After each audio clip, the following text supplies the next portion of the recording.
Buenos días, buenas tardes o buenas noches. Mi nombre es Daniel y junto a Elvira presentaremos esta vez un segundo episodio de Otra vez la misma historia. ¿Cómo estás, Elvira? Muy bien, ¿y tú, Daniel? Eh, Bien, un poco Dormido. trasnochado. Sí, un poco trasnochado por temas de la universidad, pero aquí se Bueno, sigue avanzando. bueno, esperemos que ahora despertemos así un podcast bien entretenido. Bueno, primero que nada queremos anunciar a nuestros oyentes que este programa se transmite en la plataforma Dexter Domini, que cuenta con otros programas como El Mundo desde el Sur, donde hablan de geopolítica, y Cerremos por Fuera, dedicado a la política nacional.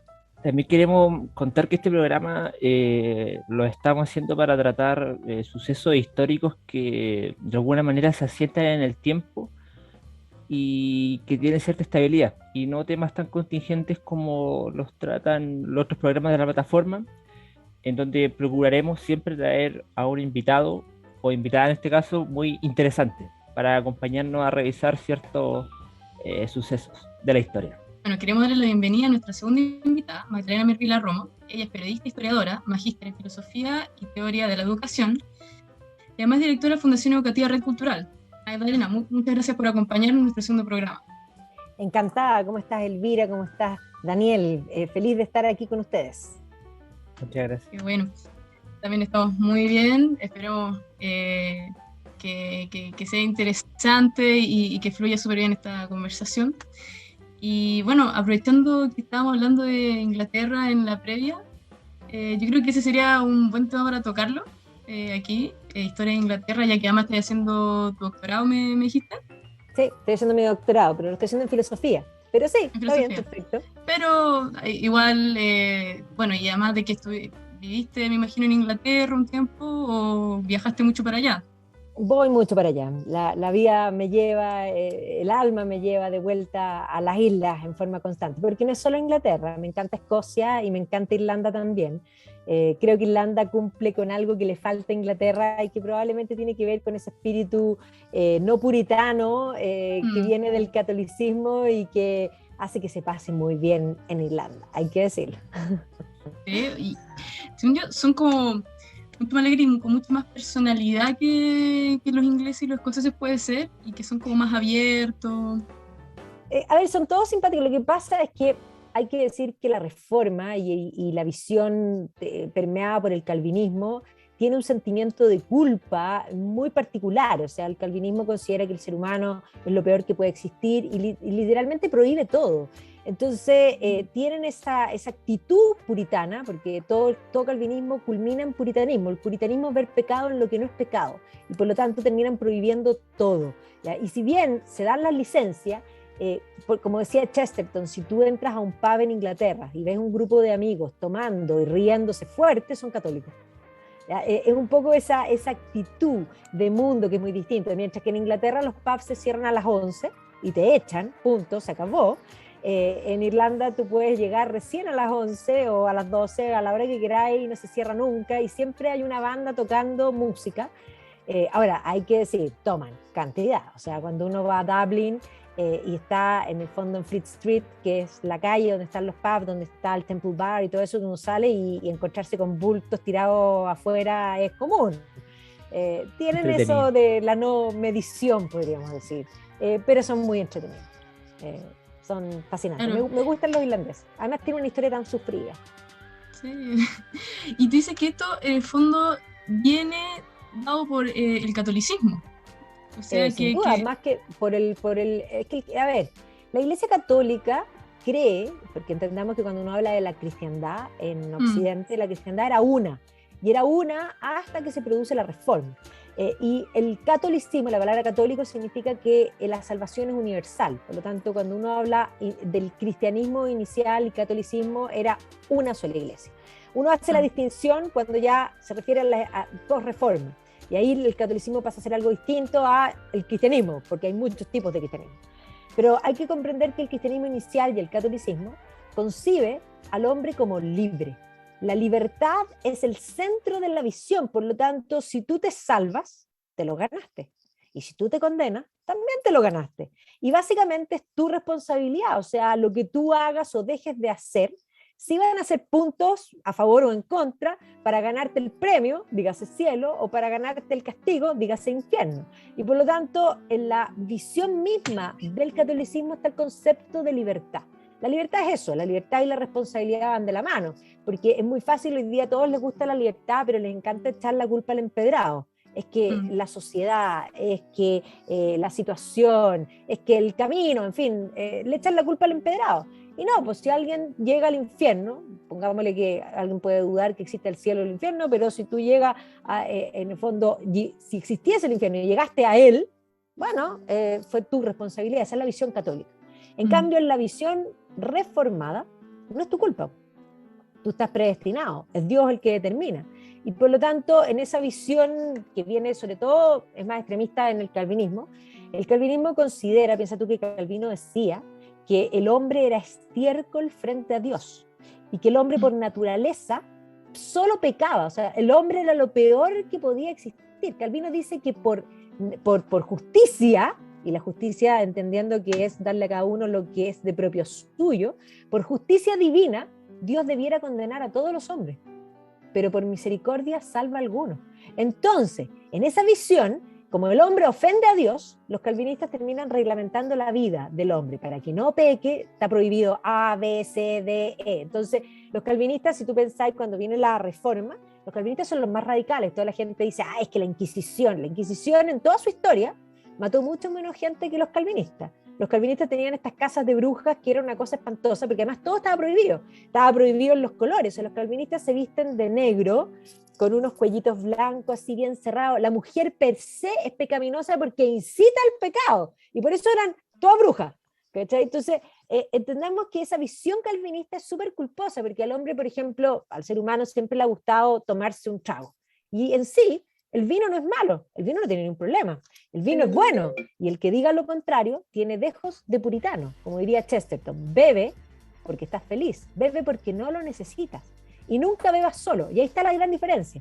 El vino no es malo, el punto está en la medida, en que el ser humano se puede medir, o sea, tomar es bueno, el punto está en que no toméis para quedar botado en el suelo, porque ahí cuando quedáis botado, atentáis contra tu propia libertad, y atentáis contra tu propia dignidad, y por lo tanto eso sí es pecaminoso. Pero tomar con los amigos, es más, si hay alguien que tomaba, léete la Biblia, po. O sea, léete el Nuevo Testamento y Jesús comía y tomaba todo el rato, po. La propia misa, ahí todos tomamos... No, porque las reuniones son con comida y con bebida, porque en el ser humano, el comer, nosotros no somos estanques de benzina. Los estanques de benzina tú vais, lo llenáis y seguís funcionando, ¿ya? Pero comer no es eso. Comer significa sentarse en torno a una mesa y hacer vida humana. La vida humana está en la conversación, la palabra, como decía San Agustín. Y por lo tanto, la palabra se da en ese lugar de distanciamiento, de conexión, y la conexión se da con un aperitivo. Tú invitas a tu amigo en tu casa y te sentáis así nomás. No, pues vaya a buscar algo. ¿Y qué ponemos de aperitivo? El aperitivo es más importante que muchas otras cosas, igual que la comida. O sea, tú no vayas a recibir a tu amigo como, y abrir el refrigerador y no hay nada. No, pues. Se preocupa de recibirlo, de tener la galletita, el quesito, ¿cachai? Y no somos, insisto, no somos estanques de benzina. O sea, tratamos de comer algo rico, ¿ya? ¿Y por qué en el fondo uno se hace un trago? Bueno, porque es entretenido, un trago que a lo mejor puede ser distinto, en fin. Eso es parte de la vida humana. Y eso es algo que la reforma, y la visión reformada, puritana, el puritanismo, porque entendamos que hay puritanos también católicos, ojo, porque el puritanismo, que todos los calvinistas son puritanos, pero hay puritanos en todas las religiones, incluso el catolicismo, porque no todo es pecado. Lo que es pecado es el exceso, no la mesura. Entonces, Magdalena, viendo este cristianismo que está, o por lo menos se impregnó en el carácter, por ejemplo, irlandés, imagino yo en su momento, el escocés, el inglés, también imagino el galés. Cuando llega el cristianismo a las islas, ¿cómo es que resulta ese choque entre lo cristiano y lo pagano al final? Todo lo que eran los celtas, los pictos, todo esos pueblos, porque al final, ¿qué se guarda de esos antiguos pueblos? Que sí que hubo un sincretismo, al final, Obvio. un sincretismo religioso, qué es lo que se guarda, qué es lo que no, fue difícil. Se guarda muchísimo. A ver, primero hay que decir que el cristianismo a las islas llega por dos vías. Uno, hay que comprender que dentro de las islas, ya que estábamos hablando de las islas en general, Irlanda, Escocia, Inglaterra, consideramos Gales también, pero está dentro de la isla, pero Gales también es el país de Gales. Roma conquistó Britania, ¿ya? Pero no conquistó Inglaterra y Gales. Entonces Gales e Inglaterra fueron romanizados, por lo tanto el cristianismo llegó por la vía romana inicialmente a esa parte de la isla. Los romanos no conquistaron, porque no pudieron, Escocia. Los escoceses les ganaron en Mons Graupius a los pictos en ese entonces, porque no eran escoceses, porque todavía no habían llegado los Scots, eran los pictos. Van a detener en el fondo a los romanos, y aunque la 9ª legión llegó un poco más allá, varios de esos no volvieron, y por lo tanto los escoceses hasta el día de hoy dicen que la formación de Escocia es una mezcla entre pictos, gaélicos, que son los Scots que vienen de Irlanda, y romanos, ojo, ¿ya? Y vikingos, por supuesto, ¿ya? Vikingos van a llegar después, ¿ya? Pero eso es la mezcla en el fondo de Escocia. Y a Irlanda los romanos decidieron no ir, la llamaban Hibernia, o sea, ya les había costado Escocia, y Irlanda miraron el clima y dijeron, ya, esta isla tiene un clima funesto, la del lado es aún peor, no vayamos. Y decidieron no ir. Los romanos eran súper prácticos. O sea, los romanos, cuando llegaron al norte y los escoceses les ganaron, o sea, los pictos les ganaron, construyeron un muro hasta aquí y establecieron el límite del imperio, el muro de Adriano, exactamente, ¿ya? Y obviamente que ahí entró un cristianismo romano.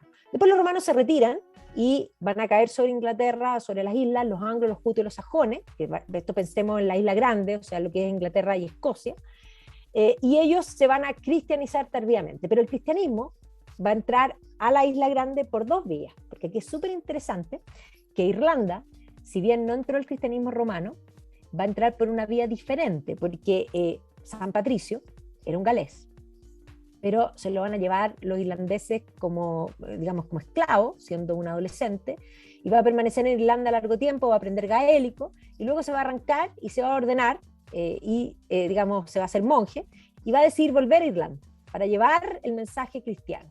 Y por lo tanto, Patricio gesta y forma Irlanda. Patricio es completa Irlanda, porque yo siempre digo que Irlanda es verde, la isla Esmeralda, es gaélica, es decir, es celta, y es católica, ¿ya? Y eso es lo que le faltaba de alguna manera.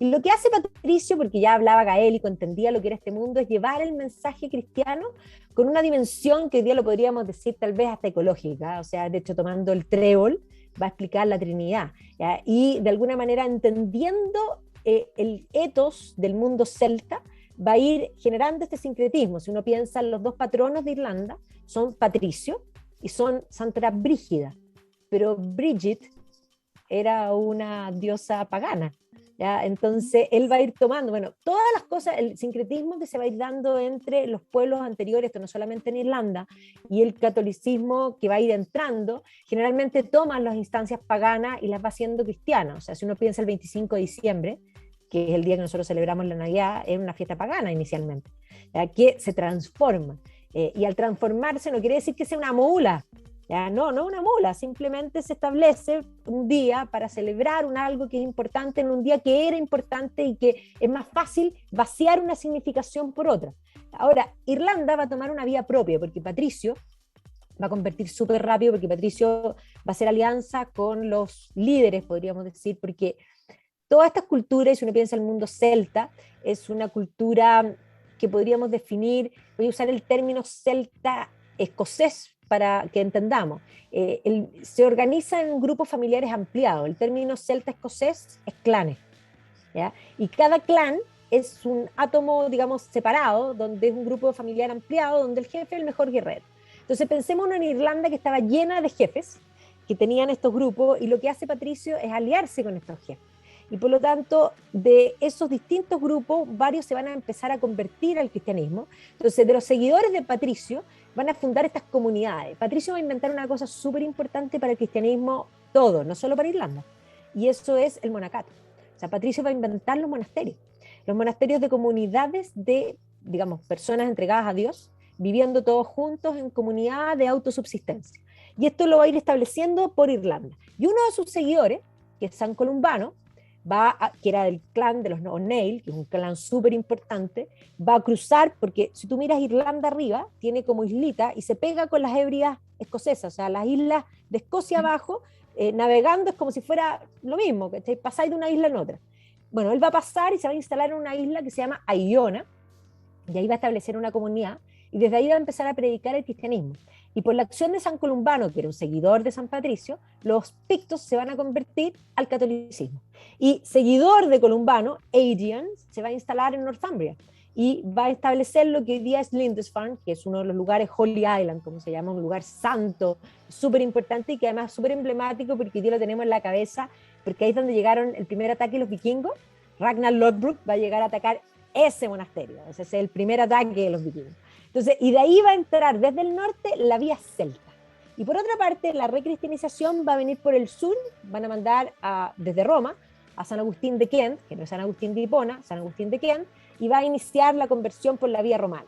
Entonces, el cristianismo va a venir por los dos lados, pero el cristianismo celta, de hecho la gente no tiene en la retina que en la Edad Media temprana, siempre uno piensa la Alta Edad Media, siglo XII, siglo XIII, momentos de gran intelectualidad, pero Irlanda en el siglo VI era el lugar intelectualmente más aventajado del mundo. O sea, los pocos manuscritos que hay de ese periodo son todos irlandeses. Ellos van a inventar una tipografía propia y ellos van a fundir lo que es los círculos celtas con la cruz.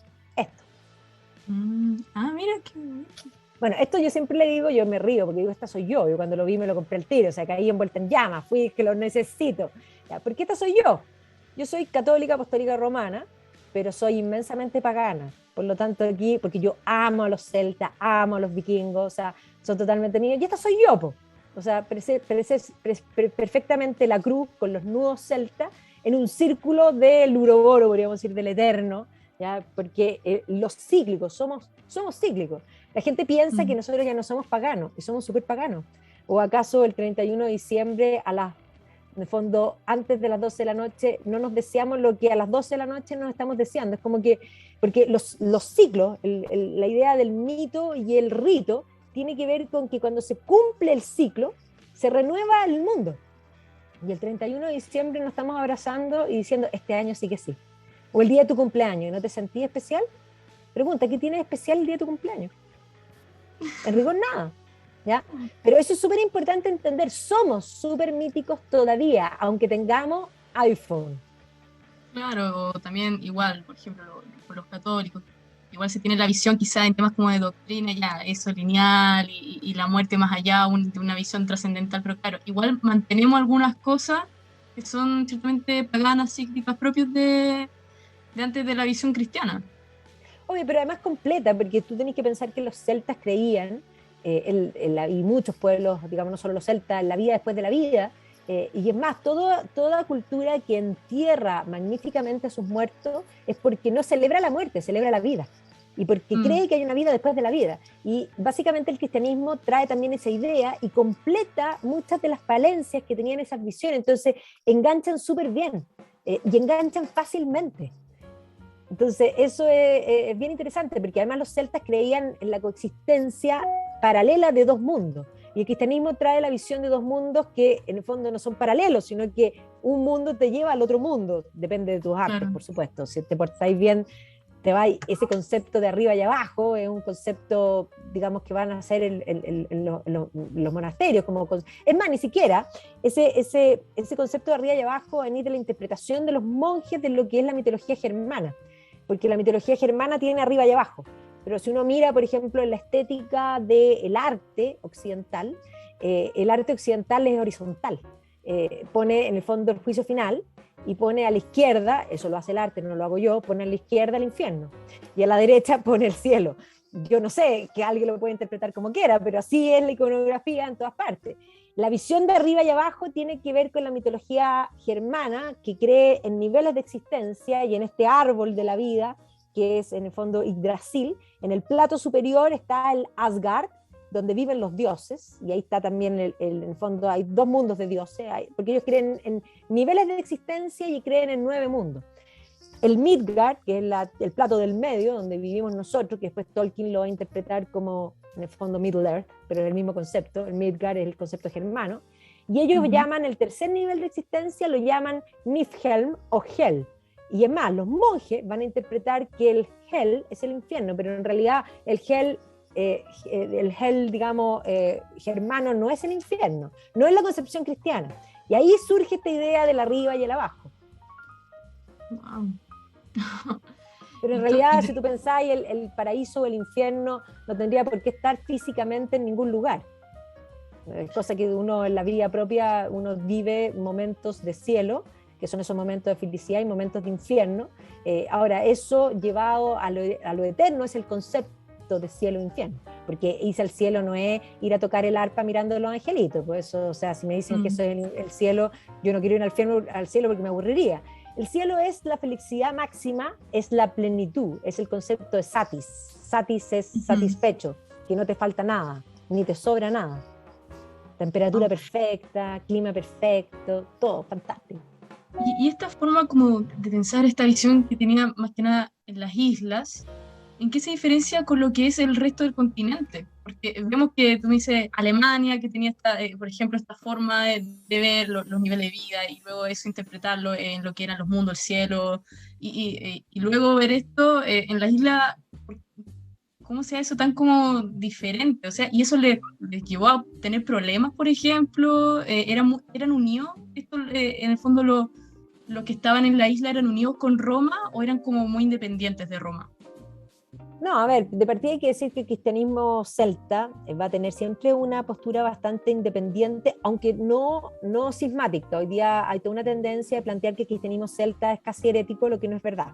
Pero sí ellos consideraban que ellos habían convertido o reconvertido a Europa. Y por lo tanto en los concilios, por ejemplo, los monjes celtas consideraban que ellos tenían derecho a hablar primero. Ojo que los monjes celtas van a llegar incluso, porque yo leo San Columba, que es el que se traduce también como columbano, pero hay otro columbano, que no es el mismo, que llega hasta Milán. Y que va a ser, o sea, en el fondo van a llegar al continente también, van a tener una influencia en la reconversión de Europa. Hay un libro súper bueno, que lo escribe un irlandés, por supuesto, que se llama Thomas Cahill, y él escribe un libro y dice How the Irish Saved the Civilization. Ahora, tiene razón. Ahora, por supuesto que el título lo pone un irlandés, y muchos les dio mucha bronca, pero tiene razón. O sea, de alguna manera hay que comprender que salva la civilización porque la invención del monasterio como concepto de repositorio de intelectualidad es una invención irlandesa, que después no le vamos a quitar mérito a San Benito. San Benito lo que hace es institucionalizar eso, porque todos los monasterios irlandeses tenían reglas distintas, y reglas bastante ridículas. Algunos tenían, los monjes para santificarse tenían que levantarse a las 4 de la mañana y bañarse hasta la cintura en el río helado. Mira, yo no sé si se santificaban, pulmonía seguro, ¿ya? Pero lo que hace Benito es buscar una regla que unifique, y ese concepto de la regla benedictina, que es el ora y et labora, lo que crea son, en vez de monasterios separados, atómicos, digamos como átomos, crea lo que podríamos decir la institucionalidad del monacato. Y es el monacato occidental, con la visión de San Benito, lo que termina creando o fundiendo los elementos de la cultura cristiana occidental, porque la cultura occidental no es una continuidad del mundo grecorromano. Heredamos cosas del mundo grecorromano, heredamos la visión, principalmente el modo de pensar, heredamos una idea genial, que es que la verdad existe. Y no solo que existe, que se puede alcanzar racionalmente. Esa es la gran idea griega. Uno puede agregarle la representación en religión de la figura humana, una serie de cosas que son más estéticas, pero en visión de fondo es esa gran idea griega, esa pregunta de los griegos de qué compone el ser de las cosas, ¿ya? Y que termina Parménides diciendo el ser, ¿ya? Y que básicamente concibe este concepto que es en el fondo la esencia de las cosas, y que se completa cuando llega, porque esta visión del mundo grecorromano, esta forma de pensar, se combina con la estructura social, jurídica del mundo de los germanos. Los germanos sí aportaron y tienen una cultura, pero no sabían ni leer ni escribir, pero eso no quiere decir que no hay cultura, porque el mundo hoy día piensa que si tú no lees y escribes no tienes cultura, lo cual es totalmente falso. Entonces, aportan la estructura social, jurídica, o sea, el feudalismo, que va a derivar en la cultura occidental, deriva de esa estructura atómica de las cipes germanas o de los clanes, en el fondo lo que estábamos hablando recién. Y por último, la visión de mundo del cristianismo. Y ahí se completa esta idea. La verdad existe. Se llama Dios. Y se puede alcanzar por dos vías, por la fe y la razón que caminan juntas. Y ahí el monacato es el que hace así como podríamos decir, imagínate que esto es una juguera. Y echamos la forma de pensar, en el fondo, griega. Echamos la estructura social, jurídica de los germanos, el derecho a la costumbre, echamos la visión de mundo del cristianismo, apretamos el botón en los monasterios y surge Occidente. Así que Occidente es un híbrido, y un híbrido fabuloso, porque además tiene ese espíritu crítico propio del mundo griego, tiene esa visión de lo eterno, que además toma la idea de imperio, el concepto de imperio del mundo romano, obviamente también la toman, y por eso muy prontamente ya Carlomagno se establece, y por eso muchos hablan de Carlomagno como el padre de Occidente, porque es en el fondo el concepto del emperador cristiano. Qué increíble esto de el rol que jugaron los monasterios en todo esto del concepto de Occidente, y los que rescataron todo lo que era en el fondo la cultura, toda la belleza, todo el arte, fue gracias en el fondo que se rescató gracias a los monjes.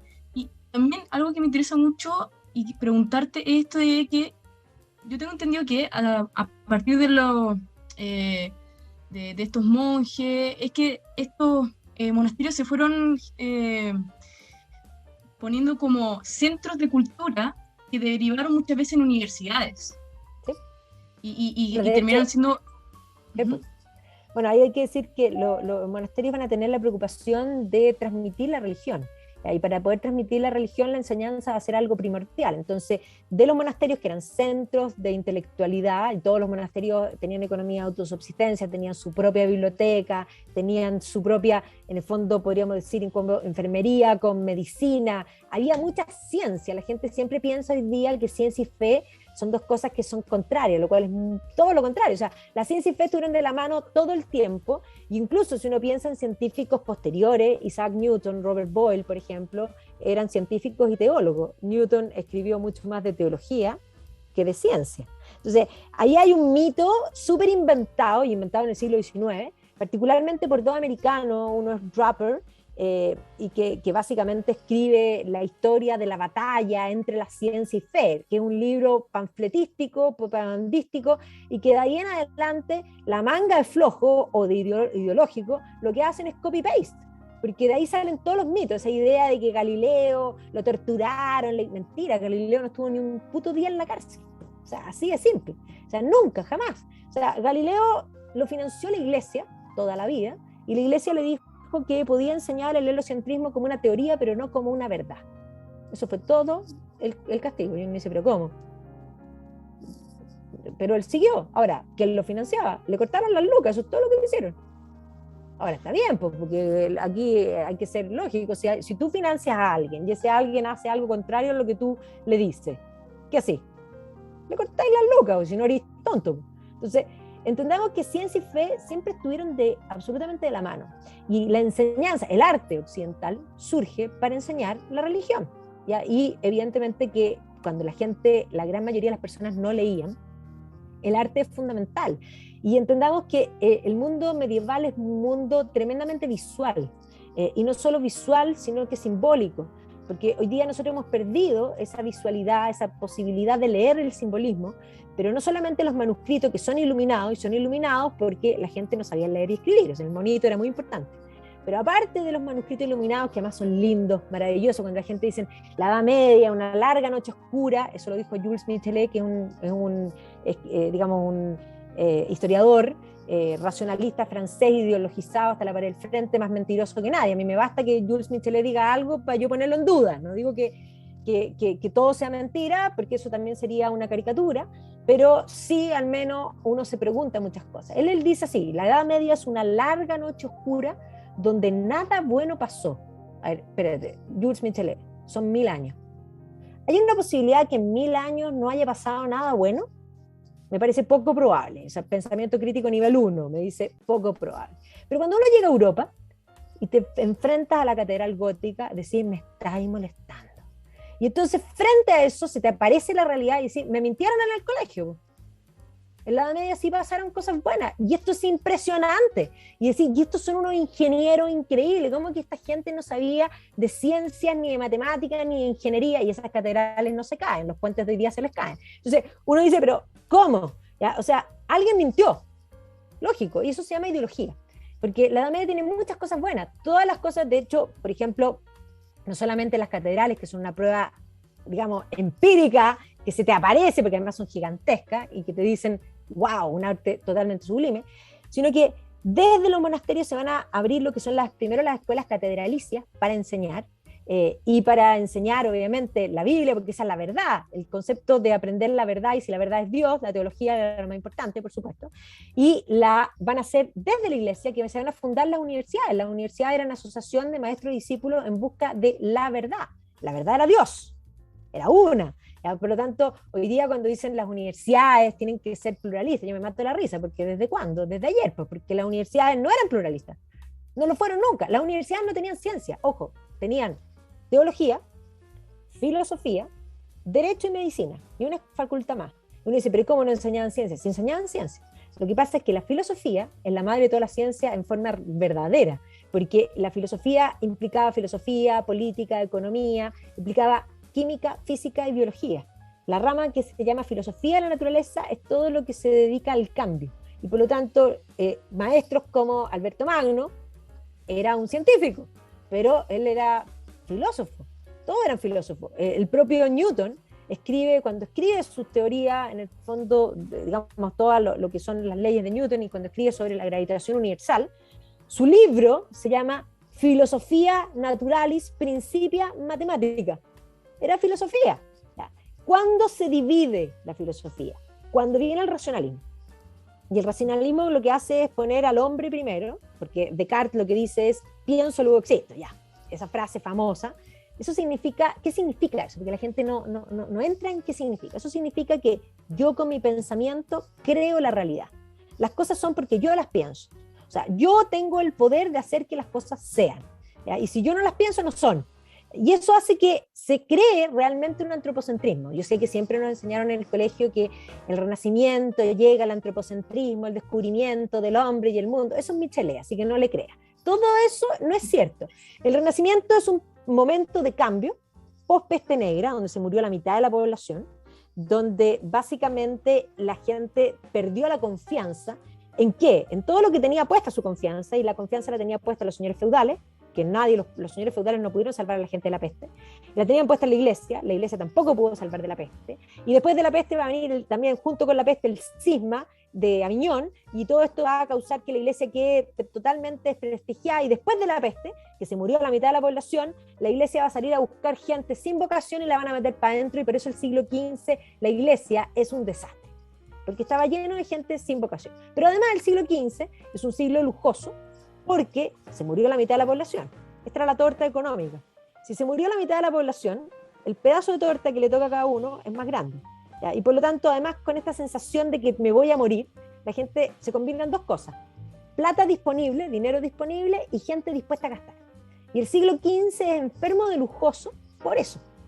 Y eso explica el Renacimiento, ¿ya? Pero el Renacimiento es un momento de cambio donde además este vacío que dejan los señores feudales lo empiezan a consolidar los reyes, en el momento de los grandes reyes. Uno piensa Francisco I de Francia, Enrique VIII de Inglaterra, Carlos V en el fondo Alemania, que es el mismo que Carlos I de España. Entonces, el momento de estos grandes señores, que esto es un proceso que va a culminar en el absolutismo. Entonces, esa visión de cambio se va a venir, que se empieza a gestarse desde después post-peste, termina de consolidarse en el racionalismo. Y el racionalismo considera que el hombre es lo más importante.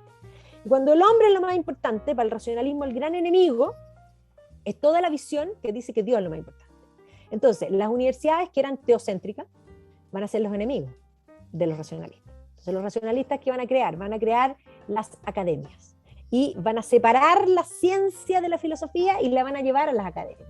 Y ellos van a empezar a competir desde las academias, esto sobre todo en lo que es la ilustración continental, porque aquí hay que hacer la distinción, volviendo a las islas, porque en Escocia, la ilustración escocesa se hace dentro de las universidades y dentro de la iglesia escocesa, por lo tanto no se genera esa pugna que va a culminar, si uno piensa en Francia, en un anticlericalismo. O sea, Voltaire decía, écraser la infame, aplastar al infame. ¿Y quién era el infame? La Iglesia Católica. Entonces, hay mucha ideología que va a ir gestándose, sobre todo en Francia, y que va a culminar con una Revolución Francesa inmensamente anticlerical, porque la gente piensa que los que murieron en la Revolución Francesa son nobles con pelucas blancas. Mentira. Sí, alguno que otro murió. La mayoría de los nobles de pelucas blancas se fueron, porque en todas las revoluciones pasa eso. La gente que tiene los recursos económicos para irse se van. ¿Y quiénes friegan? Los que no pueden irse. ¿Y quiénes son los que fregaron? Campesinos, artesanos y miembros del clero. Los que más murieron en la Revolución Francesa son campesinos y artesanos. Pero la Revolución Francesa es el cúlmine de esta visión ideológica que va a gestar en el continente la idea de socialismo. Y que por otro lado la Ilustración escocesa va a ser el contraste con esta idea de la libertad. Entonces ahí tienes básicamente estos dos movimientos que gestan el mundo moderno. Y nosotros aquí nos hace bastante más fácil, nos hizo bastante más falta, más visión, más Escocia, menos Francia. Habría sido fabuloso. Arriba Escocia. Estoy de acuerdo. Por eso me gustan los escoceses, no solo por el whisky. Yo quería hacer una pregunta ahora, ya que, bueno, habíamos preparado como una especie de... Teníamos como un camino así como de preguntas que íbamos a hacer o nos íbamos a guiar, y como que esto se revolvió todo, pero bueno, es parte de la vida. De la dinámica del programa, claro. Sí, yo tengo me surgió una pregunta, dado que, bueno, tocaste temas que yo encuentro que son muy importantes, que el tema de la propaganda y de estas visiones filosóficas y políticamente implantadas en el mundo, porque uno igual puede, bueno, a veces a mí igual me gusta mucho la historia, me gusta mucho la historia de España, y uno de lo que habla con gente que, bueno, también le gusta mucho la historia, es del tema de esta propaganda que siempre ha surgido en contra, ya sea del clero o de los imperios que son como más extensos, o de los reyes que son muy poderosos. El tema es que mi pregunta es cómo estuvo este tema de esta expansión, por así decirlo, de lo que es la constitución del mundo moderno, que en lo personal yo veo que viene como desde Inglaterra, con la expansión marítima y, bueno, territorial también de lo que fue el Imperio Británico. Y también de esta propia filosofía francesa, de la Ilustración y de la Revolución, que se implanta políticamente en el mundo. O sea, yo pienso que hoy en día nadie se piensa, o la gran mayoría, nadie se piensa en términos que no son democráticos, y todo igual ante la ley.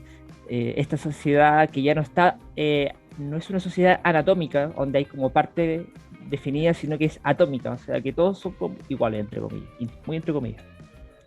¿Cómo ves tú ese rol tanto de Francia o también como de Inglaterra, de las Islas Británicas? Porque al final lo que termina constituyendo el mundo moderno es el sistema económico también que se desarrolló en Inglaterra, posteriormente a la reforma y a la reforma anglicana y a su expansión. A ver, te lo voy a tratar de llevar incluso hasta hoy día, esa pregunta, porque me parece bastante como amplia. Lo que hay que decir es que hoy día nosotros tenemos una actitud muy contraria, como bien tú dices, a todos los conceptos del imperio, del imperialismo, la penetración europea. Nosotros tenemos una convención hablando de deseuropeizar, de descolonizar, algo que es muy curioso porque ellos están sentados en una convención para hacer una constitución, algo muy europeo por lo demás, ¿ya? O sea, partiendo por ahí, ¿ya?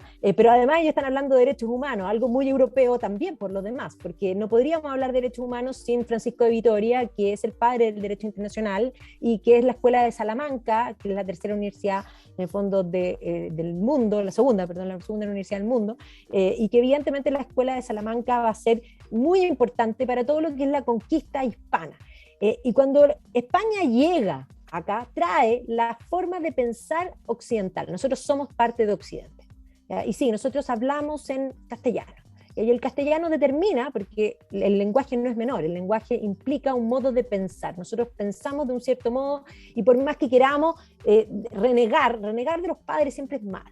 ¿ya? Y por lo menos es ingrato y es siempre malo porque es frustrante, porque al final tú eres todo lo que heredaste, o sea, esta idea de la deconstrucción que trata de encontrarte contigo mismo, el contigo mismo puro no va a estar en ninguna parte. Eso primero es una gran ficción, es una ficción así como, no sé, podríamos decir, es como la especie así del gato rizón que desaparece y queda la pura sonrisa, pero la verdad es que es como Wonderland, no es real, es una ficción. Entonces, dicho eso, hay que decir que esto que yo te planteaba recién de las dos visiones de mundo, Francia y el mundo anglosajón, que van a tener estas dos corrientes, una va a enfatizar lo que es el socialismo, que básicamente cree en el colectivo por sobre el individuo, y eso hoy día está súper impuesto sobre la mesa, y el mundo anglosajón cree en el individuo, y cree en el mérito, y cree en lo que ellos llaman autoayuda. ¿Ya? En el fondo el utilitarismo va a ser una corriente filosófica que se va a desarrollar bajo también esa visión. Y estos dos mundos desde ese entonces se entraron en conflicto. Pero además súmale el componente católico, porque hay que entender que Hispanoamérica fue conquistada, colonizada, con sus luces y sombras, y tiene muchas más luces que sombras, hay que decirlo, porque decir que todos los conquistadores eran abusadores es una caricatura, como decir que todos eran buenos también, hay gente buena y gente mala, como digo, hay de todo en la viña del Señor en todas partes, ¿ya? O sea, hay gente buena, hay gente mala, donde tú quieras ir, ¿ya? Es parte de lo que es la muestra humana, hay gente buena y hay gente mala, hay gente abusadora, hay gente correcta, ¿ya? Y en todas partes, ¿ya? Y por lo tanto la conquista fue igual que eso. Sí, ciertamente hubo algunos que abusaron, pero otros que fueron muy buenos. Y hubo muchos que se mezclaron, y no solo se mezclaron de abuso, sino que tomaron mujeres, digamos, aborígenes como sus mujeres, digamos, legales. O sea, hay una intención y las leyes de India están ahí para demostrar que había una preocupación estatal súper importante para proteger en el fondo, los nativos de las Indias, así lo llamaban, porque, bueno, quedó como las Indias, porque el pobre Colón juró que llegó a la India, y después cuando se dieron cuenta que no era la India, ya era muy complicado, y son las Indias occidentales, punto, y después las Indias orientales.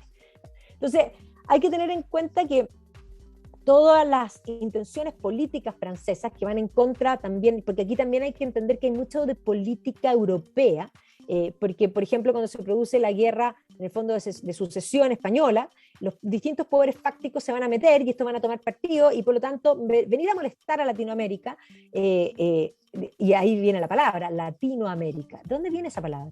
Es una invención francesa. ¿Para qué? Para venir a molestar a Hispanoamérica. Ellos querían ganar, y eso en esa época, la batalla cultural, y lo hicieron. Todos los próceres de la independencia eran jacobinos, es decir, habían abrazado las ideas de la Revolución Francesa, se habían comprado el colectivismo y lo trajeron para acá, ¿ya? Y eso lo impostaron acá, ¿ya? Mientras que, podríamos decir, en contraste, el mundo anglosajón, Estados Unidos, si uno piensa en Nueva Zelanda, Australia, todo lo que es el mundo anglosajón, va a tomar la idea más individualista. ¿Ya? Tanto que les gusta decir que Nueva Zelanda es socialista, de socialista no es socialista. O sea, uno mira el índice Fraser de libertad económica, nosotros hoy día estamos 27, y todos los países con que queremos compararnos están arriba de nosotros. O sea, lo están haciendo al revés de como lo quieren hacer acá, pero quieren parecerse a ellos haciendo todo lo contrario. Entonces, ese libro que yo te dije de la ilustración escocesa muestra precisamente cómo estas ideas del individuo, de la libertad, son las que se plasman en la independencia americana. O sea, Witherspoon era uno de la ilustración escocesa, iba a ser uno de los Founding Fathers, que firma digamos, la declaración inicial de la independencia, y así suma y sigue. O sea, esa visión de mundo son agua y aceite que quedan sobre la mesa. Y hasta el día de hoy día tenemos precisamente eso mismo, tenemos una visión que cree en el colectivo. Tú dices, la democracia es la prima. Sí, la democracia y la igualdad ante la ley, eso es lo que se había ganado, pero eso es lo que se está perdiendo, porque hoy día no hay igualdad ante la ley. Hoy día están tratando de pasar a llevar la igualdad ante la ley. Hay algunos que tienen más derechos que otros, por el hecho de ser minorías de un tipo u otro. Como dice la misma Teresa Maravich, habla de víctima y punto. Mientras más víctima y puntos tienes, más derechos tienes, por sobre el resto. Y eso no es igualdad ante la ley. Eso es todo lo contrario, eso es romper la democracia. Cuando tú tienes una democracia y la gente elige, y después le metes la mano a la urna y estableces que los pueblos originarios tienen, en el fondo, piensa tú que los 17 convencionales tienen casi los mismos votos que la Marcela Cubillo. ¿Eso es democrático? Eso es totalitario. Eso es súper totalitario. Entonces, hoy día hablan de democracia, hablan de extender la democracia, pero en el fondo es terminar con la igualdad ante la ley. Hay personas más importantes que otras, hay unos que tienen más peso que otros, hay unos que tienen más derecho a conseguir trabajo que otros, y el mérito vale callampa. Eso es lo que han hecho, eso es lo que están haciendo. El mérito vale callampa. O sea, ahora usted va a ahorrar su plata y te la van a quitar para dársela a otro que a lo mejor no ahorró, y por lo tanto, ¿para qué quieres tener tú la noción de tus cuentas nacionales, de cuánto rendó tu fondo, si al final te las van a quitar? Si el que ahorró vale lo mismo que el que no ahorró, le van a condonar la deuda a los que no han pagado el CAE, y a los que pagaron, a eso, maní. La visión colectivista termina con toda la posibilidad democrática de existencia humana. Todo silenciado, Daniel. Disculpe, sí. Quédate para adentro. Sí, no, queda así como, ya. Sí, igual, bueno, te encuentro mucha razón en muchas cosas, quizá en otras no sé si tanto, en cierto sentido, porque igual yo tengo una visión de Inglaterra. Obviamente todo esto es posterior, por lo que tengo entendido yo, posterior a la reforma anglicana también, de la participación tanto de Inglaterra como de ciertas sociedades secretas que se conformaron en el continente para promover para romper el imperio o la monarquía, básicamente, que estaba en este territorio. Por eso igual... Bueno, lo que tenéis que entender es que todo es política. La gente no entiende eso. La gente igual, hoy día piensa que no. Y poder todo también. Es política. Ya, por eso. Pero ¿qué es la política? La política es la ciencia de cómo obtener y mantener el poder, básicamente. ¿Ya? Y siempre en la política unos tienen el poder, y los que no tienen el poder buscan las ideas para reemplazar una élite por otra. Estas son las revoluciones. Las revoluciones no son por el pueblo, ni para el pueblo, ni mucho menos. Siempre son hechas por ideólogos que quieren ellos convertirse en la nueva élite y que usan al, comilla, pueblo para su servicio. Eso tenerlo súper claro. Eso siempre ha sido así. Todo es político. Y hay que comprender que la política que se daba en el continente, donde cada una de las naciones, en la medida que va creciendo, y por eso yo te mencioné estos reyes desde, en el fondo, por eso coincide con la reforma, este periodo de Francisco I, en el fondo Enrique VIII, Carlos V, que es una guerra, lo que más primó en Europa fueron las guerras, y básicamente se hacían la cama entre ellos. Obvio que se hacían la cama entre ellos. Y los ingleses odiaban a los españoles, porque además le tenían sangre en el ojo, porque después de la reforma, Felipe II termina, nosotros, intentando invadir Inglaterra, porque después de tratar de casarse con Isabel I le dice, juega con este compromiso, pero finalmente le dice que no, o más bien mata a María Estuardo, que esa fue la verdadera razón, que implicaba el fin de las posibilidades católicas de volver a Inglaterra, y manda a la Invencible Armada, que le fue muy mal, porque no, bueno, la Invencible Armada es una palabra inventada por los ingleses. Invencible le fue bastante mal, es una de las cosas desafortunadas. Pero luego iniciaron una guerra comercial. Las guerras no son solamente en balas, las guerras son comerciales. Y las guerras comerciales implicó que Felipe II le cerró el puerto de Amberes. ¿Y qué hizo Isabel I? Abrió otros puertos y creó las compañías comerciales.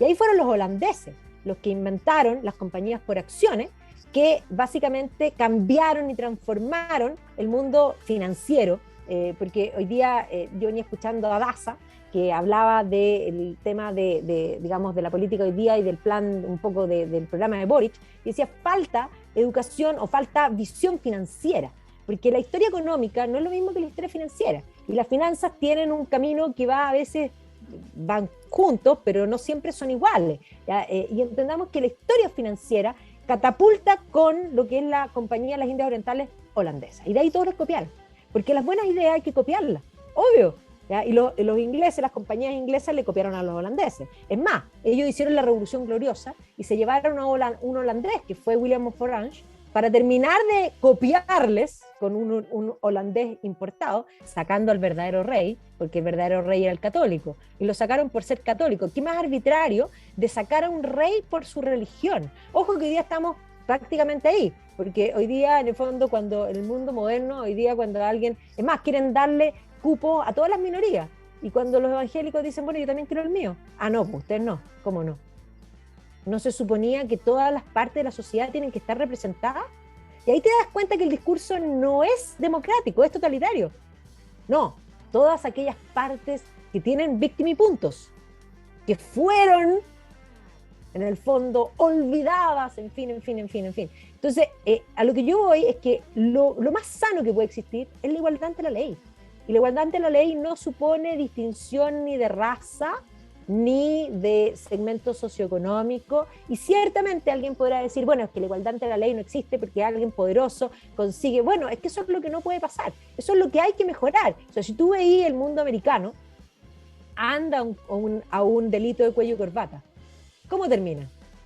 Presos, obvio. Ya, ahora, ojo, que aquí el relato ha construido que todos los que cometen delito y todos los que cometen abuso son necesariamente los de cuello y corbata. ¿No?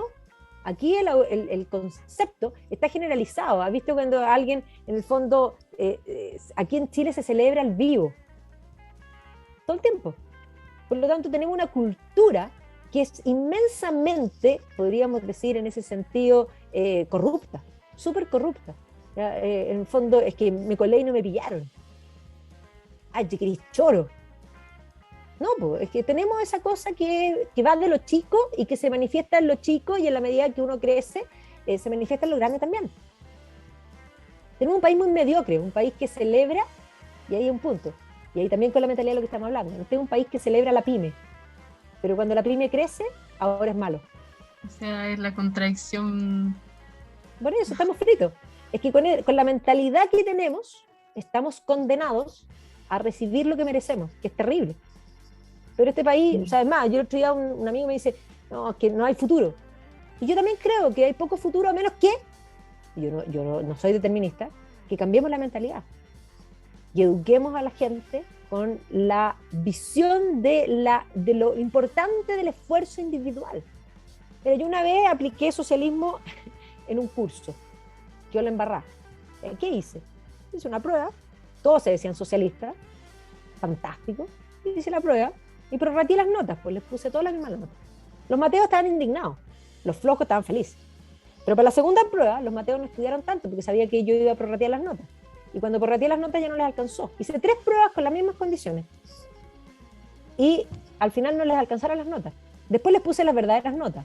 Los mateos reclamaron, porque usted no dijo, entonces yo me habría esforzado. Bueno, ¿qué tal y cual? Acabas de aprender la mejor lección. El socialismo condena el esfuerzo. Y todo esto supone que tú vas a repartir, vas a cobrar más impuestos y que nadie va a hacer nada. Si a mí me van a cobrar más impuestos, yo dejo de trabajar, trabajo menos. Pues. ¿Por qué voy a trabajar más para que me saquen más? Trabajo menos, pues. Y si trabajo menos, produzco menos. Y si produzco menos, hay menos que repartir. Eso es el desde. Supongamos que hay otro que considera que va a trabajar en negro. También recaudan menos. Y hay otro que dice, me voy. Entonces, la visión supone que vamos a subir los impuestos y que todos van a pagar felices. ¿Es eso verdad? Obvio que no. Que las personas defienden lo propio, porque la propiedad privada es algo intrínseco al ser humano, que muestra y valora tu propio esfuerzo.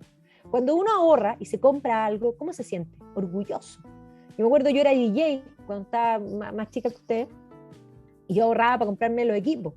Y ahorraba, y cuando me compraba los equipos me sentía chocha. ¿Por qué? Porque ese era el fruto de mi esfuerzo. Y de mi esfuerzo que yo trabajé desde segundo medio, toda la vida. Siempre me ha gustado trabajar, porque creo que trabajar muestra tus distintas capacidades. He trabajado en cosas muy distintas. Fui DJ, sí, fui instructora de aeróbica, yo siempre tuve mis plata, pero mis plata siempre ahorré para proyectos que quería hacer otras cosas. Y ese ahorro era fruto de mi propio esfuerzo. ¿Por qué yo no puedo usufructuar mi propio esfuerzo? Es una gran pregunta. Aquí todos condenan el lucro, y ese es el gran problema de este país. El lucro es lo más justo que puede existir. Lo injusto es que alguien trabaje y que otro te lo quite. Lo que hoy día nosotros estamos implantando es una nueva esclavitud, donde las personas que pagan los impuestos, porque tenemos un país muy desigual, estoy de acuerdo, pero muy desigual porque hay un 18% que paga impuestos y todo el resto no paga impuesto global complementario.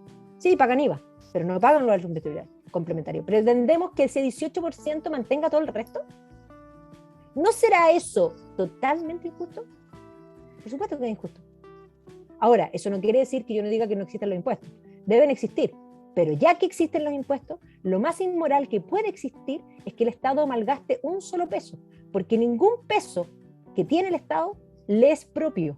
Se lo quitó a alguien, se lo robó a alguien, porque robo es quitarle a alguien algo que es suyo sin su consentimiento. Nadie sin una pistola aquí pagaría los impuestos. Entonces, es un robo, todo impuesto es un robo como concepto, pero podemos consensuar que son necesarios. Pero si son necesarios, que el Estado los gaste en lo perfecto y en lo preciso. No puede haber sobra de funcionarios públicos, porque esa gente está haciendo que tú seas esclavo para que ellos ganen. Eso es gravísimo. Eso es una nueva esclavitud. ¿No les gusta, no odian tanto la esclavitud? Bueno, ahí la tienen. O sea, la historia te enseña mucho. Tú empiezas a comparar y a darte cuenta que el presente... Yo siempre digo una frase que es súper importante. Que no entiende el pasado, que no conoce el pasado, no entiende el presente y no proyecta el futuro. Esto que estamos viviendo hoy día ha pasado otra vez. Y ha pasado de otro modo, pero hay cosas que se pueden comparar y hay lecciones que aprender. El ser humano que no conoce la historia está condenado a repetir los errores de la historia una y otra vez. Y tú, o sea, claro, en el fondo, pero tú crees que puede haber como un equilibrio porque al final tampoco se puede caer en un individualismo total. No, o sea, no, por eso yo dije, tienen que haber impuestos, sí. Pero lo que no puede haber es malgasto público. O sea, si piensas tú que si una empresa malgasta, quiebra. Pero cuando el Estado malgasta, no quiebra, te cobran más. ¿Cómo va a ser eso posible? O sea, a lo que yo voy, yo entiendo que los impuestos tienen que existir, yo no estoy diciendo que no existan, eso no lo he dicho, ¿ya? Pero hay que tener en cuenta de que lo gratis no existe. Todo lo paga usted, lo paga o en el minuto, pensemos ahora que Boric ofrece transporte gratis. Ya, de acuerdo, usted no va a pagar el pasaje cuando se suba a la micro, pero lo va a pagar igual, lo va a pagar en impuestos, porque lo pagas antes o lo pagas después, pero lo pagas igual. Y lo que la gente no entiende es que lo pagas igual. La gente cree en lo gratis no existe, no hay nada gratis. Entonces, eso es lo que hay que tener en cuenta, ya que no hay nada gratis, porque es el tema de la economía es que las necesidades son infinitas y los recursos son escasos. Entonces, ya que no hay nada gratis, tenemos que usar bien los recursos. Y para usar bien los recursos, y sobre todo cuando los recursos no son... Imagínate que tú trabajas en una empresa y te entregan una caja chica. ¿Qué tienes que hacer tú con esa caja chica? Rendirla, ¿no es cierto? Tienes que rendirla, entregar las boletas y mostrar en qué gastaste. Bueno, eso es lo que no hace el Estado. El Estado tiene montones de programas mal evaluados por la ciudadanía, sin embargo, siguen funcionando porque hay funcionarios que viven de esos programas. Eso no puede ser. ¿Me entiendes lo que voy? Eso es lo que no puede ser. Porque la plata ajena hay que rendirla peso a peso.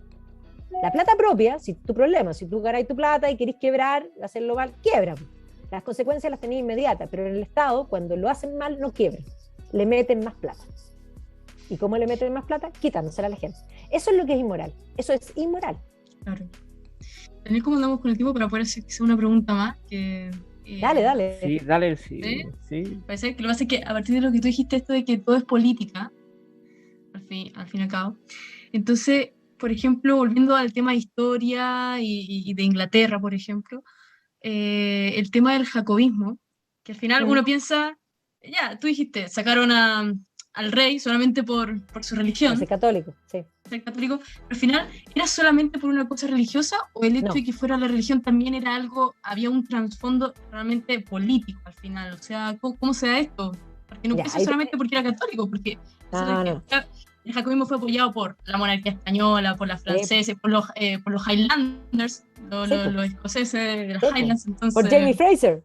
Sí, entonces fue como, tiene que haber algo más ahí, no solamente algo religioso. Es religioso y es político. Religión y política también han estado siempre unidas. Quien no lo entiende así, siempre ha sido así. Y ojo, que hoy día también. Y me dice, pero ¿cómo la religión hoy día no pesa nada? Al momento. No la religión que nosotros tenemos en la mente como la religiosa. Pero entendamos que el marxismo es una nueva religión. Y es una religión laica que opera solo al nivel de la fe, porque la razón no hace caso, porque cuando uno ve los datos y mira para atrás, ellos corrigen la anomalía en forma constante, por eso son súper fanáticos y súper creyentes.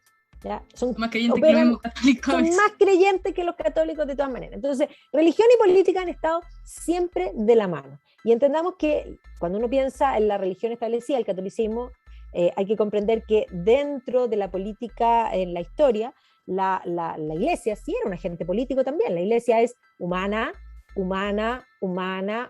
y divina.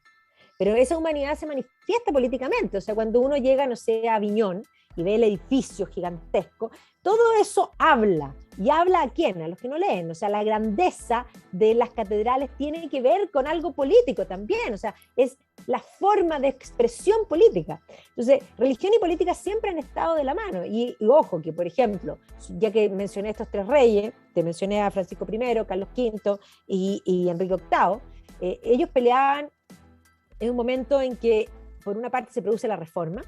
O sea, Carlos V estaba peleando con la Reforma en Alemania, tratando de unir a los reyes contra la Reforma, pero es el momento en que los turcos invaden. Entonces, el gran enemigo era el turco. Entonces, la visión de Carlos V era unirlos a todos contra el turco. Pero Francisco I odiaba tanto a Carlos V, personalmente y políticamente, que terminó haciendo alianza con Solimán el Magnífico. Se alió con el turco. Pero el rey era católico, francés, y se alió con el turco. Eso se llama política. Si tú piensas que Hitler salió con Stalin, y supuestamente uno eran anticomunistas, los dos eran socialistas, porque eran socialistas, los dos son socialistas, los dos son estatistas, solo que unos son nacionalistas y los otros eran internacionales, pero eran grandes enemigos.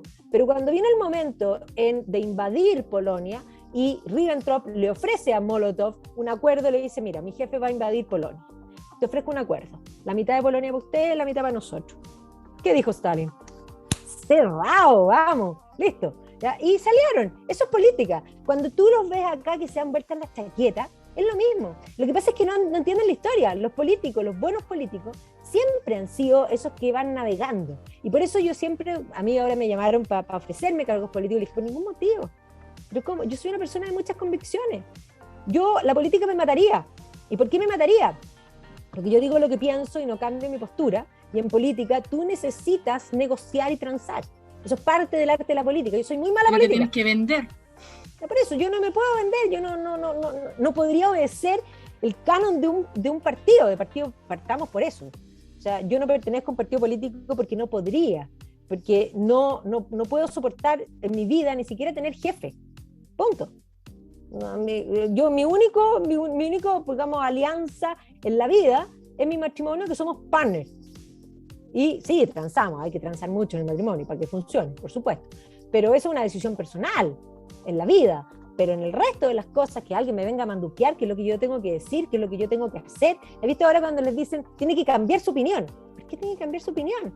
O sea, eso es parte de la política. Entonces hay que comprender que religión y política siempre han estado absolutamente de la mano. Entonces, claro, esto era, en el fondo, también, en el momento en que sacan a Jacobo, ya para irte al punto, hay que comprender que el momento en que sacan a Jacobo es un momento que viene. Las guerras de religión en Inglaterra son mucho más largas que en otros lugares. Ojo, que en varios lugares también van a ser largas, pero efectivamente en Inglaterra dura más tiempo, porque hay que comprender que no solamente las persecuciones de Enrique VIII, de Isabel I contra los católicos, pongamos a María Tudor también persiguiendo a los protestantes de entre medio, después Isabel persiguiendo a los católicos, pero esto se va a mantener en el tiempo. La guerra civil inglesa es una guerra que es política y es religiosa.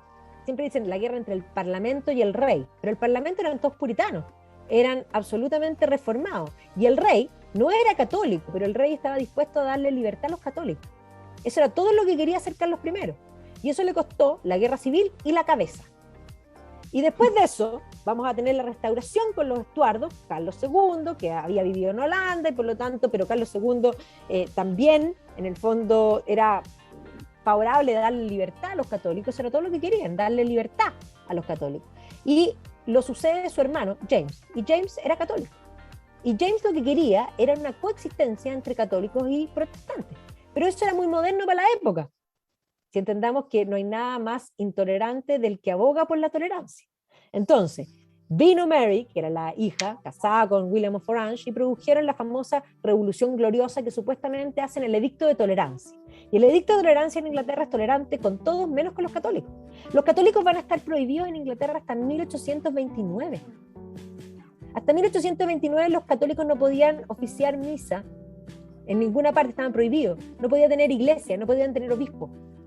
Es más, eran perseguidos. Y es más, los irlandeses, que muchos irlandeses vivían en Inglaterra, en el fondo eran católicos y era todo un tema porque no tenían obispado.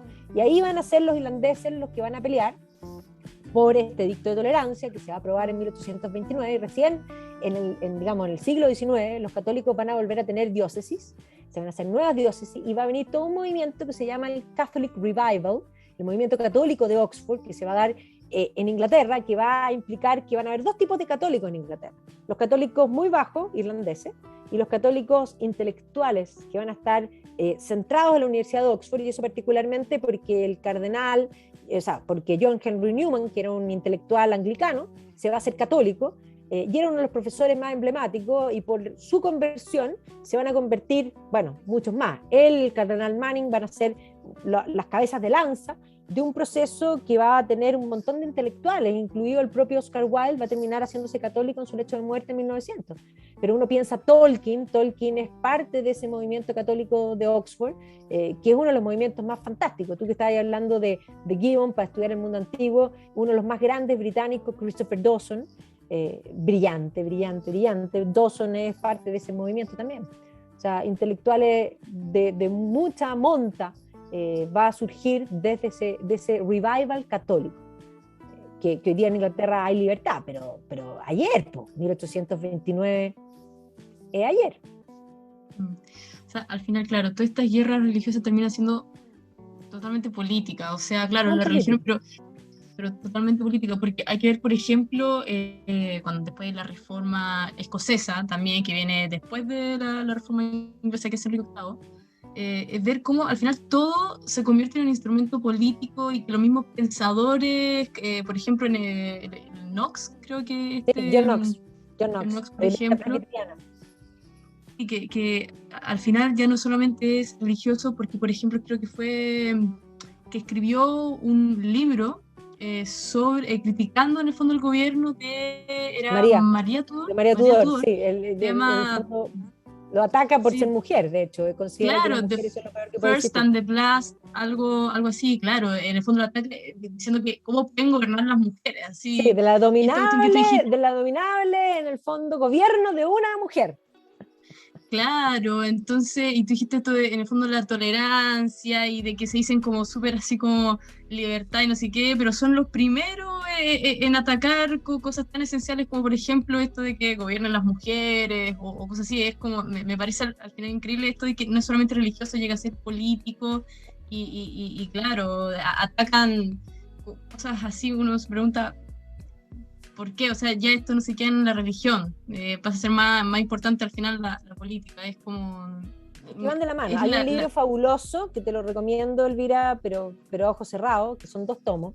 El primer tomo se llama El Poder Terrenal y el segundo tomo se llama Causas Sagradas. Y básicamente estos 2 libros es la relación religión y política en la historia.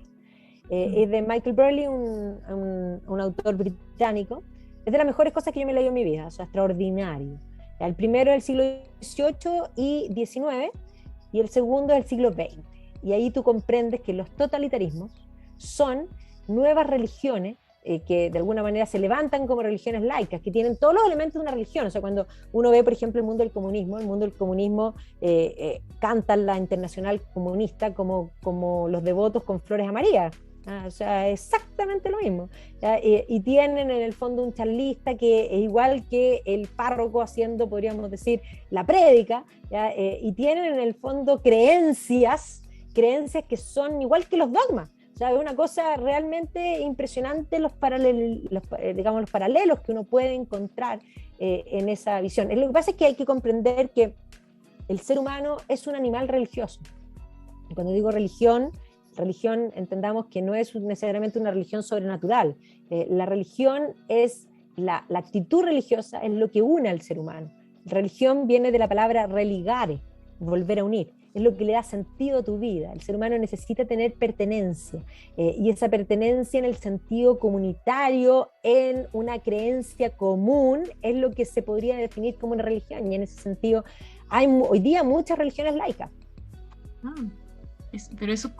¿Cómo así religiones laicas? Eso me parece como laicas, porque endiosan otras cosas. Lo que hay que comprender es que después de Kant pierde esa visión que habíamos hablado al comienzo de que la verdad existe y se puede alcanzar, Kant plantea que la verdad puede que exista, pero no se puede alcanzar.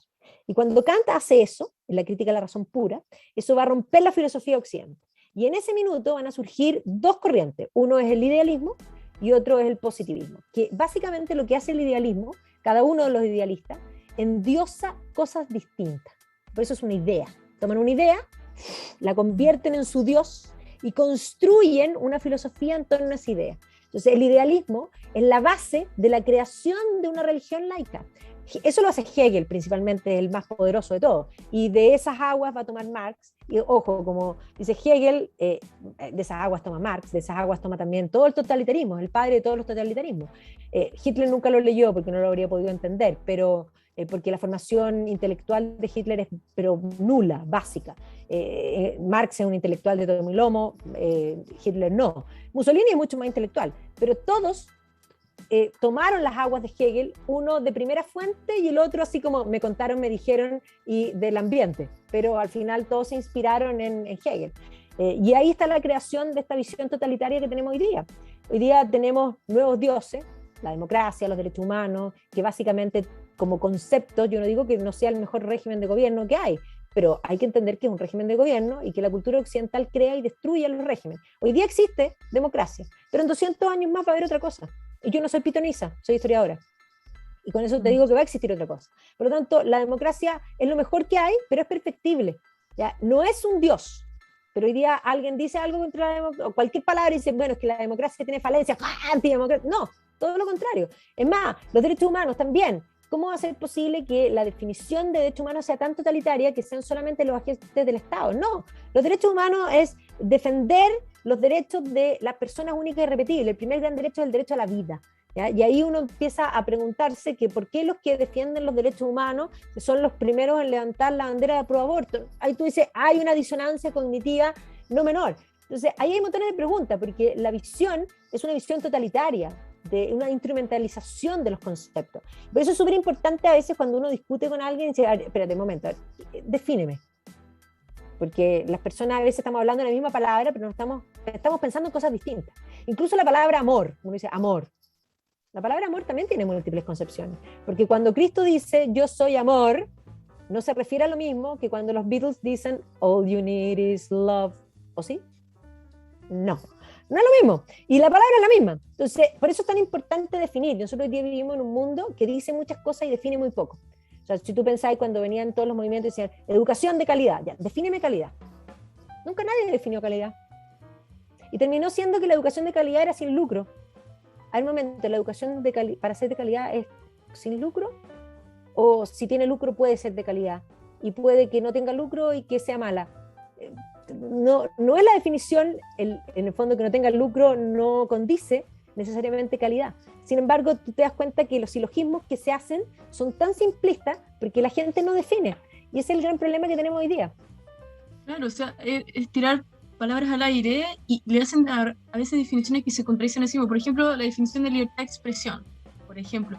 Y que te dicen, después, no, es una libertad de expresión, pero que tiene su límite al final. O sea, no podéis decir lo que queréis, porque si empieza a criticar o es de odio, no podéis. Entonces, ¿qué? Ya no es libertad de expresión, por ejemplo. Tenéis que decir, es libertad de expresión limitada. O sea, claro. y ahí dicen, no, pero es que a mí me ha tocado muchas veces en el colegio, me dicen, no, es que la libertad de expresión, y dice, ya, pero ¿quién pones los límites? Defínemelo, y todo queda en el aire al final.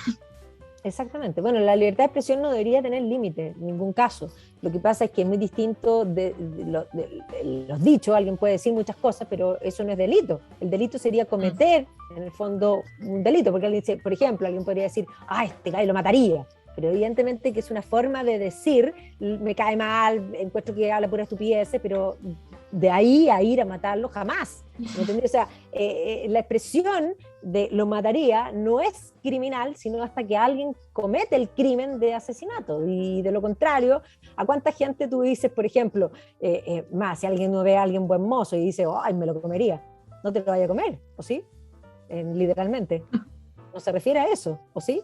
Entonces, estamos en un cinismo que es muy profundo, es muy complejo. bueno, quería hacer un último comentario ya porque llevamos Dale, bastante dale. rato, pero está bueno. Sí, Está yo muy, ni he muy bueno. almorzado, con eso te digo todo. Oye, yo tampoco. Estamos igual. Estamos igual, estamos igual.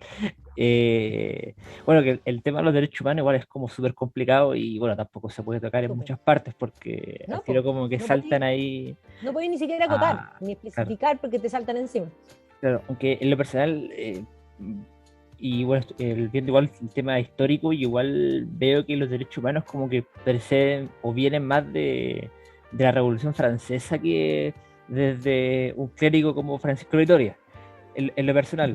Vienen desde antes, de acuerdo, sí, pero de ahí, de hecho, la Revolución Francesa los va a copiar de la independencia americana porque ellos lo pusieron y les van a dar una connotación nueva y distinta. Ciertamente lo que hoy día tenemos como ideológicamente viene de ahí, pero nadie podía hablar, o sea, nosotros somos la única cultura, la cristiana occidental, que valora la vida, la única cultura que valora la vida a rajatabla, porque si tú te vas a otras culturas, el valor de la vida no es el mismo. Haz el ejercicio. Ah, El valor de la vida en Oriente con Occidente, ¿es el mismo? o sea, claro que no, pero obviamente esta... Ya, pero es que la cultura cristiana occidental. Pero lo mismo pasa con la democracia también es occidental. La gente piensa y dice, China, en el fondo, China no es democrática, o la gente piensa que Rusia, porque Putin hace elecciones democráticas. Rusia no es democrática ni va a ser nunca democrática. Rusia de los zares, Rusia soviética, Rusia de Putin, idem, autárquica. Bueno, tampoco vamos a ser fundamentalistas democráticos y decir que la democracia es lo mejor que hay. Igual, No, tiene su igual falencia. igual como Sí, que ahí tiene su choca un falencia. poco en ese sentido. Sí. Pero bueno, vamos a seguir conversando, pero tenemos que ponerle fin al programa porque ya llevamos mucho rato, está Mucho muy rato. entretenido. ¿Cuánto llevamos? Espero que no lo hayamos lateado a todos los que están escuchando Sí. y que haya sido clarificador. Entramos en la historia, en la filosofía, porque hay que aclarar un montón de términos. Entramos en la política, en el fondo contingente, nos fuimos para atrás, para adelante, fuimos ejemplificando, así que espero que se hayan entretenido. Y si se aburrieron, lo cortan un poco. Bueno, para eso está ahí Pablo, que es el que mete mano ahí en los programas de edición. Bueno, para hacerlo más formal, decir que hemos llegado al final del programa de hoy. Queremos darle muchas gracias a Magdalena por acompañarnos, a Elvira, un gusto como siempre. Esperamos que a nuestros auditores también les haya gustado toda esta conversación muy relajada que tuvimos. También recomendar el canal de Magdalena, Red Cultural, que lo pueden encontrar también, al igual que nuestro programa de Extra Domini, lo pueden encontrar en las plataformas de YouTube, también en Facebook y en otras redes sociales. Red Cultural. Y también, bueno, también, como dije, nuestro programa que también lo pueden escuchar en Spotify y que prontamente este podcast también va a estar ahí. Estupendo. ¿Sí? Y bueno, este capítulo va a salir, me imagino, esta semana, así que para la próxima semana lo vamos a invitar a escuchar el nuevo capítulo que trae la misma historia. Muchísimas gracias por acompañarnos en la plataforma de Etcétera Domini.